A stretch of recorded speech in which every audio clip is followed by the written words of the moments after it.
Provenant d'aussi loin que le Texas, près de 1200 compétiteurs ont envahi le Mont-Sainte-Anne pour reconnecter avec l'époque des bûcherons. Ils ont pris part à la 3e Northman Race par une belle journée ensoleillée.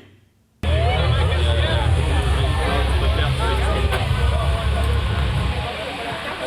peux te manquer sinon.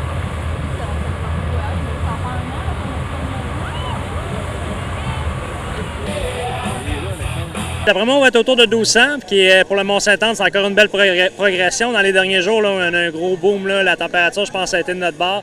Puis on a passé de 900 à 1200 en moins d'une semaine, donc c'est super le fun. La provenance des concurrents?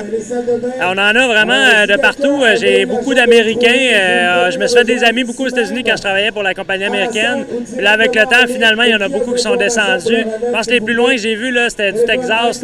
Donc, c'est le fun à voir. J'ai dit New Hampshire, New York, du Vermont, un peu là, de ces coins-là qui sont un peu moins loin. Mais c'est le fun. C'est beaucoup du local, mais on attire quand même du monde d'assez loin. Northman Race, ça consiste en quoi?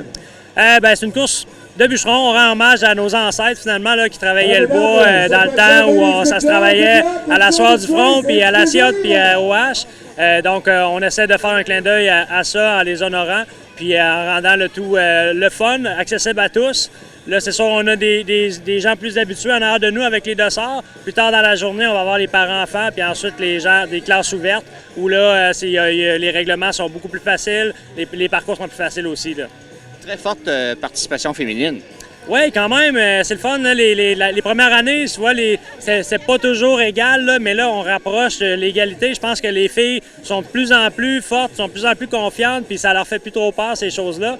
Puis, à quelque part, c'est le fun à voir parce que, veux pas, c'est un sujet que les bûcherons, c'est majoritairement des hommes, mais des lumberjills, des femmes, il y en avait, puis ceux qui étaient là, c'était des vrais de vrais, là. C'était complètement un autre niveau, là. Donc, après ça, ben, tu sais, les femmes de ce temps-là, là, on honore un peu plus le métier de bûcheron qui était beaucoup plus masculin, mais on honore nos ancêtres complètement parce que c'est pas tout le monde était des super humains à ce temps-là, à cette époque-là.